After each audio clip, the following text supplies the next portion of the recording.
دوستو، اپنے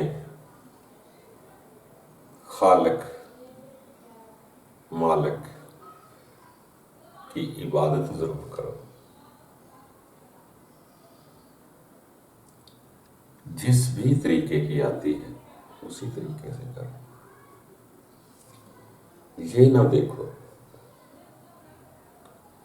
یہ بندھن تو آپ کے ٹھیک نہیں ہوں گے، آپ اوپر رکھتے ہیں، نیچے رکھتے ہیں، سیدھے کرتے ہیں، کچھ بھی کرتے ہیں۔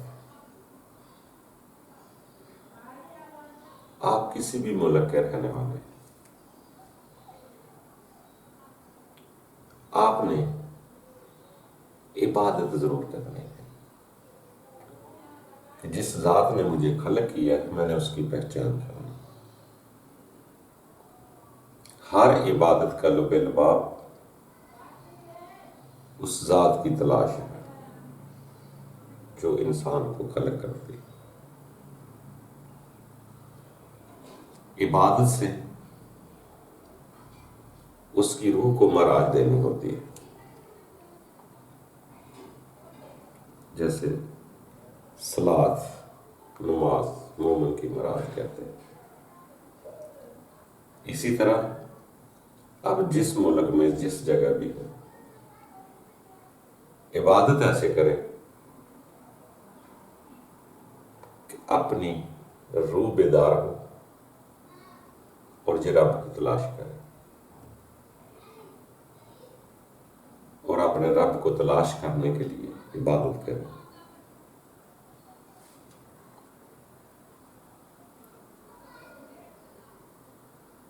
اصل آپ کے اندر وہ روح ہے جو رب کی طلب پیدا کرتی ہے آپ کے اندر۔ آپ اس کو آتما سمجھ کر پرماتما کی تلاش کریں، روح سمجھ کر رب کی تلاش کریں، کوئی گاڈ سمجھ کر تلاش کرے، کوئی ایشور سمجھ کر تلاش کرے۔ عبادت کا مقصد اسے تلاش کرنا۔ آپ اپنی اپنی پسند سے کریں، جو بھی جس کو بھی آپ عبادت سمجھتے ہیں۔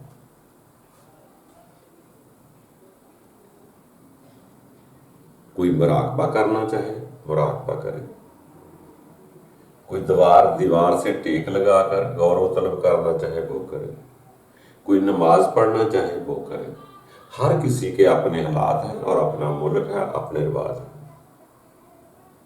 مگر روح اور رب، آتما اور پرماتما نہیں بدلتے۔ یہ اپنے اپنے ملک کی زبانوں کے لفظ حروف ہیں، وہ ذات ایک ہی ہے۔ آپ اسے کسی بھی نام سے پکار لیں، وہ وجود نہیں ہے، وہ ایک کبریائی قوت ہے۔ اس کو اللہ کہیں، الہ کہیں، رب کہیں، رحمان کہیں، خدا کہیں، پرماتما کہیں، ایشور کہیں، گاڈ کہیں، یہ اپنی اپنی زبانوں میں نام ہے۔ مگر جو بولتا ہے، جو کہتا ہے، اس کے سامنے ایک ہی الہی قوت ہوتی ہے، ذات کبریائی، جس نے کائنات بنائی اور انسان بنایا، اور سب کے سب اسی آدم کی اولاد کہلاتے ہیں، اور سب کے سب بنیادی نقطہ حضرت آدم کو ہی تسلیم کرتے ہیں۔ بہت ساری الہامی کتب میں تو ایسے بھی لکھا جاتا ہے، بے شک کوئی مومن ہو، یہودی ہو، نصارہ ہو، اگر اسے رب تعالیٰ پر ایمان، روز قیامت پر ایمان ہے، تو اس کے عمل جو ہے وہ صالح کر دیے جائیں گے، اسے کوئی خوف غم نہیں رہے گا۔ میرا مقصد ہے کہ ہر آدمی جو ہے جہاں ہے اس کو اس نظریے سے عبادت کرنی چاہیے، جو بھی کوئی عبادت کر رہا ہے، جس طرز کی بھی کر رہا ہے، مگر اس کو عبادت ضرور اس وجہ سے کرنی چاہیے کہ میں ایک اپنے رب کی تلاش میں ہوں۔ میرا مقصد دنیا میں آنا رب کی پہچان کرنا ہے۔ رب نے آگے زندگی رکھی ہوئی ہے جو اسی کے ساتھ منسلک ہے۔ اسی طرح رب کو پانا ہے، اور کوئی بھی رب کو ماننے والا کبھی نہیں کہے گا کہ کوئی جرم جائز ہے۔ جرم کسی بھی مذہب میں جائز نہیں، کسی بھی راہ میں جائز نہیں، مگر ہر کسی کو یہ بات ضرور سوچنا پڑے گی کہ رب تعالیٰ کو جو پسند ہے وہ راہ سلام والی ہے۔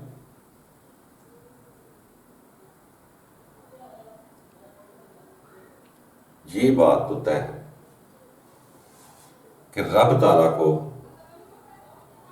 مذہب اسلام ہی پسند ہے، سلامتی والا مذہب جو دوسروں کی سلامتی چاہتا ہے، جو دوسروں پر سلامتی بیچتا ہے اور خود سلامت رہنا چاہتا ہے، خود امن میں رہنا چاہتا ہے اور دوسروں کے لیے امن چاہتا ہے۔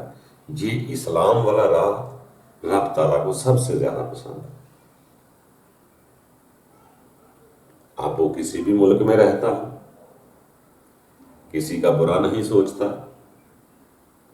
دوسروں کے لیے سلامتی چاہتا ہے، دوسروں کے راستے سے کانٹے اٹھاتا ہے، کسی سے نفرت نہیں کرتا، تو وہ رب تعالیٰ کو پسند ہے۔ امن، بھائی چارہ سب کو پسند ہے۔ زنا، شراب سب کے لیے برائی ہے۔ جو آپ کو ہوش بلا دے وہ بری چیز ہے، جو اس راہ سے بھٹکا دے وہ بری چیز ہے، وہ کوئی بھی ہو۔ تو ہمیں اپنے رب کو پانے کے لیے امن سے رہنے کی تلقین کرنی چاہیے۔ جو امن پسند ہے اسی کے دل میں ایمان داخل ہوگا، جو نفرت پسند ہے اس کے دل میں خون خرابہ پسند ہوگا۔ باقی دوستو، چلتے رہنا زندگی ہے، سیکھتے رہنا زندگی ہے، ماسٹر کوئی نہیں ہے۔ ہر آدمی جا رہا ہے، مسافر ہے، سفر گزار رہا ہے۔ کوئی بات مان لے تو اچھا ہے، اگر کوئی بات نہ مانے تو آپ کا نفرت کرنے کا کوئی حق نہیں ہے۔ اس کو رب کی سپرد کیا کرے، اس کے لیے دعا کرے، اللہ تعالیٰ اس کو ہدایت دے۔ خود سمجھانے کی کوشش نہ کرنا، خدا کی سپرد کرنا زیادہ بہتر ہے۔ وہ جانے تو اس کا رب جانے، بلکہ آپ کا رب بھی آپ پر خوش ہو جائے گا کہ میرے بندے نے مجھ پر بھروسہ کر کے میرے سپرد کر دیا۔ اس لیے دوستو، آگے بڑھتا رہنا ہے۔ مقصد یہ ہے کہ عبادت جو بھی کوئی آتی ہے ویسی کریں، نفرت نہ کریں کسی دوسرے سے، اپنی عبادت قبول کرانے کی کوشش کریں، دوسروں کی نہ دیکھیں دوسرا کیسے کر رہا ہے۔ عبادت کے مقصد کو ضرور مد نظر رکھنا چاہیے کہ عبادت کا مقصد ہے، میں جس مقصد کے لیے دنیا میں آیا ہوں، رب کی پہچان کرنے آیا ہوں، رب کے ہاں سے آیا ہوں، رب کے پاس واپس جانا ہے، اس کی پہچان کے لیے ضرور عبادت کریں۔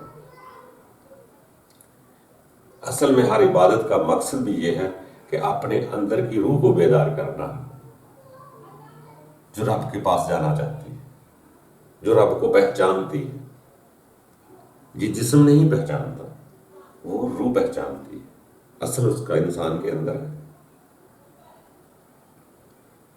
دنیا کی فکر نہ کرے دنیا کیا کہتی ہے۔ کوئی کسی کو سرٹیفکیٹ آگے جنت کا نہیں دے سکتا، کوئی رب کے پاس جانے کی منظوری نہیں دلا سکتا۔ آپ کے اندر وہ میزان ہے جو فیصلہ کرتا ہے کہ مجھے کتنا اطمینان ملا ہے، مجھے کتنی محبت ہے۔ محبت کسی کو بتلا نہیں سکتا، اطمینان کسی کو بتلا نہیں سکتا، پیش بھی آپ نے خود ہونا رب کے دربار میں۔ وہاں کسی کی سٹیکر نہیں چلے گا، کسی کی فرمائش نہیں چلے گی، کسی ملک کا تگمہ نہیں چلے گا کہ یہ میری پارٹی کے۔ وہاں سب رب کے عبد ہیں، ساری مخلوق اسی کی ہے، وہی سب کا مالک الناس رب الناس الہ الناس ہے، اسی نے پیدا کیے ہیں۔ اور ہر آدمی دائیں بائیں کا خیال نہ کرے کہ وہ فلانے ملک کا ہے، وہ فلانے ملک کا، اپنی راہ کو سیدھی کرے کہ مجھے اپنے رب کے پاس جانا ہے۔ جیسے فرمان ہے مومنو اپنی اپنی فکر کر۔ دوستو آگے بڑھنا ہے، رکنا نہیں۔ زندگی میں آئے ہو، دوسری چیزوں کا فکر کرتے ہو، اپنے آپ کا بھی فکر کر لیا کرو۔ تھوڑی بہت کبھی کبھار عبادت ضرور کیا کرو، 10-20 منٹ دیا کرو اپنے رب تعالیٰ کو۔ پھر ممکن ہے کہ آپ کے خلوص کے 10 منٹ بھی وہ دن رات کو ایک بنا دیں۔ آپ صبح و شام ہر کام میں اسے یاد رکھیں، گھر بار میں اسے یاد رکھیں، تنہائی میں اسے یاد رکھیں، ہر جگہ اسے یاد رکھیں۔ ایک وقت ضرور آ جاتا ہے کہ پرندے بھی آپ کو اللہ کا ذکر کرتے ہی نظر آئیں گے، گاڑیوں کے بے زبان ہارن بھی آپ کو اللہ اللہ کرتے نظر آئیں گے، اور آپ کا دل بھی اسی طرف سکون حاصل کرے گا۔ تو دوستو کرنا کچھ نہ کچھ چاہیے کہ یہ بغیر کچھ نہیں ملے گا۔ چیزیں موجود ہوتی ہیں، ہمیں نظر نہیں آتی، ان چیزوں کے لیے ہمیں کچھ نہ کچھ رگڑا لگانا پڑتا ہے۔ جیسے وہ کئی دفعہ بات ہو چکی کہ دودھ سے گھی نکالنا ہے تو اسے کچھ نہ کچھ تو کرنا پڑے گا، جاگ بھی لگانا پڑے گی، رگڑا بھی لگانا پڑے گا، آگ کی بھٹی بھی نیچے جلانا پڑے گی، پھر گھی نکلے گا۔ اسی طرح بہت ساری چیزیں ایسی ہیں جو ہمیں نظر نہیں آتی مگر حقیقت میں ہوتی ہیں۔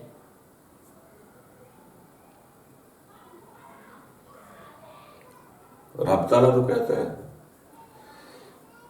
دائیں بائیں منکر نکیر فرشتے بھی بٹھائے ہوئے ہیں، اور فرشتے میرے بندوں کے پاس بھی آ جاتے ہیں، کیسے دیکھیں گے ہم؟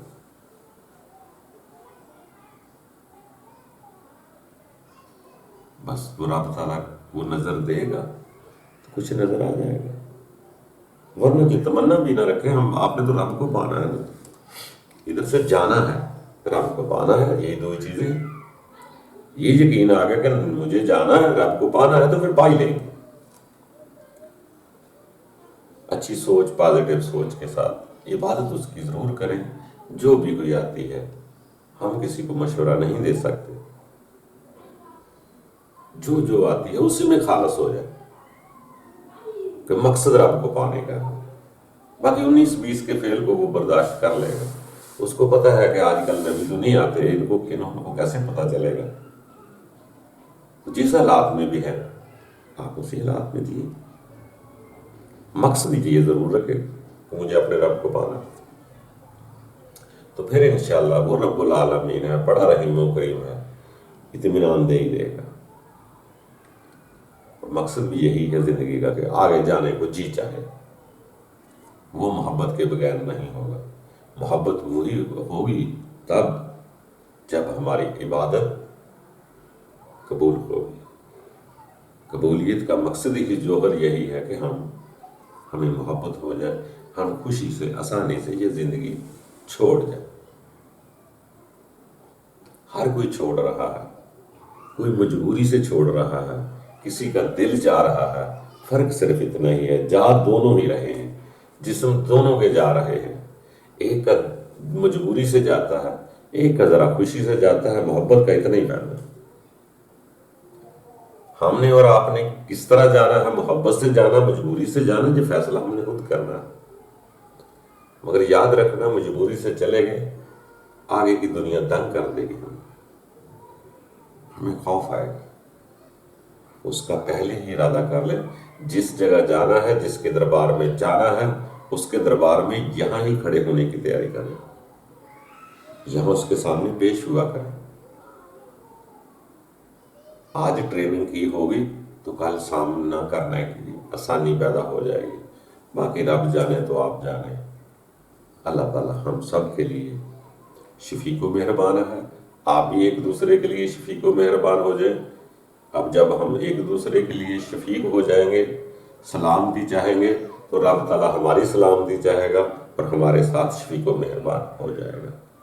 اللہ آسانی عطا کرے۔